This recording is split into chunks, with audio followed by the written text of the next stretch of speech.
રૂપલ કાનાભાઈ છે અને હું અહીંયા એ સાબિત કરવા માંગુ છું કે જે આ હત્યા બની છે એમાં મારો કઈ હાથ નથી। અત્યારે સોશિયલ મીડિયા ઉપર ઘણા વિડીયો ને વાયરલ થઈ રહ્યા છે કે આમાં છોકરીનો હાથ છે, પણ મારો કઈ પણ હાથ નથી। જે મારે જે આ હત્યારો છે સોયબ સમા એની સાથે મારે પેલા જે પ્રેમ પ્રકરણ હતા હવે કઈ મારે એની સાથે નથી।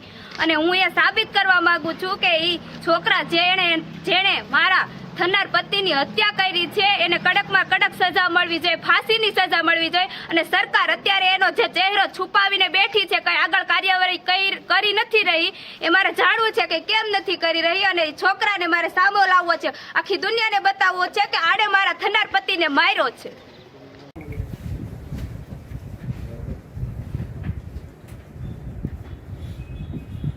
ઠીક છે, કહેવાનું છે તમને થોડું ઘણું કે બે આરોપી અત્યારે પકડાણા છે, બરોબર, પણ પબ્લિકને અને એ બેનને પોતાને અંદરથી એવું છે કે બે કરતા વધારે આરોપી આમાં હોઈ શકે છે, બરોબર। તો આમાં હજુ વધુ તપાસ થાય। આ સિવાય જે આરોપીઓના મોઢા હંતાડી અને એને અહીંયા લાવવામાં આવ્યા હતા, તો પાયલબેન ગોટીની જે ઘટના બની સાહેબ, આખા અમરેલીમાં એમને વગર ચહેરો છુપાવ્યા એમને ફેરવવામાં આવ્યા હતા અને એની રેલી કાઢી હતી, બરોબર। તો આવા જે આરોપી છે સાહેબ, મારું અંગત તમને એવું કેવું છે કે આની પણ આવી રીતે રેલી નીકળવી જોઈએ અને એના ચહેરા તમે લોકોને બતાવો, જેથી આવા લોકોથી બીજા લોકો સાવધાન રહે।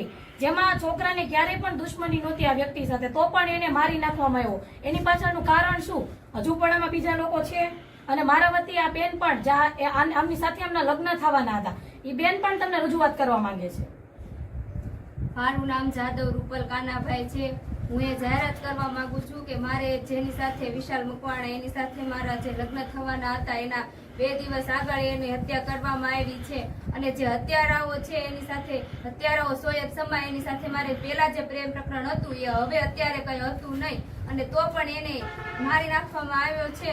અને જેને મારી નાખવામાં આવ્યા છે અને મારો સુહાગ છે લગ્ન શરૂઆત થવાની હતી, જે લગ્ન જીવનની શરૂઆત થવાની હતી એ થવા પહેલા એને મારી નાખ્યા। અને મારી એ માંગ છે કે આ સરકાર કઈ કરતી નથી અને આરોપીને કઈ કડકમાં કડક સજા નથી થતી, એને સજા થવી જોઈએ, એને ફાંસીની આજીવનની સજા થવી જોઈએ। અને સરકાર એને જે એના મોઢા છુપાવી રહી છે એને પબ્લિક સામે લાવવી જોઈએ, અને જો એનામાં હિંમત ન હોય તો હું એને સામે લાવી।